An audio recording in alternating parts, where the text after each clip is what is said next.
கடகராசி என்பர்கள் மனம் சம்பந்தமாக, தன்னுடைய வேலை சம்பந்தமாக ரொம்ப நிம்மதியான ஒரு வாழ்க்கையை அடையக்கூடிய ஒரு நேரம். நெறைய பேர் சொல்லுவாங்க, "எங்களுக்கு போன வருஷம் போன வேலை இன்னும் கிடைக்கவே இல்ல." அப்படின்னு சொல்லிட்டு இருப்பாங்க.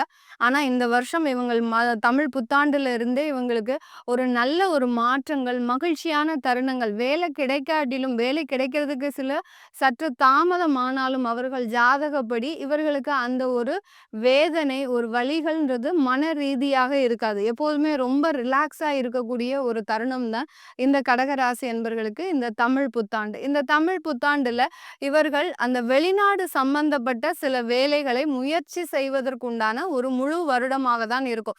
அடுத்து தகப்பனார் சம்பந்தப்பட்ட சில உதவிகள் இவங்களுக்கு கிடைக்க வரும். தந்தை வந்து அவங்களுடைய அ சில இன்வெஸ்ட்மெண்ட்ட தன்னுடைய குழந்தைகளுக்காகவோ, தன்னுடைய பையனுக்காகவோ எழுதி வைக்கக்கூடிய ஒரு டைம்லாம் இந்த கடகராசி அன்பர்களுக்கு தானாக சில ஒத்துழைப்புகளும், ஆதரவும் இந்த கடகராசி அன்பர்களுக்கு தேடி வரக்கூடிய ஒரு வருடமாக தான் இருக்கும். குடும்பம் சம்பந்தப்பட்ட விஷயத்துல சற்று அந்த நிதானமான ஒரு வார்த்தைகளை இவங்க கையாளணும். வார்த்தைகள் கொஞ்சம் மீறிடுச்சுன்னா தேவையில்லாத பிரச்சனைகள் வரக்கூடிய ஒரு நேரம். ஏன்னா 2ஆம் இடத்துல கேது பகவான் அந்த குடும்பம் சம்பந்தமான தொந்தரவுகளை சிறிய அளவுல குடுத்துக்கிட்டே இருப்பார்.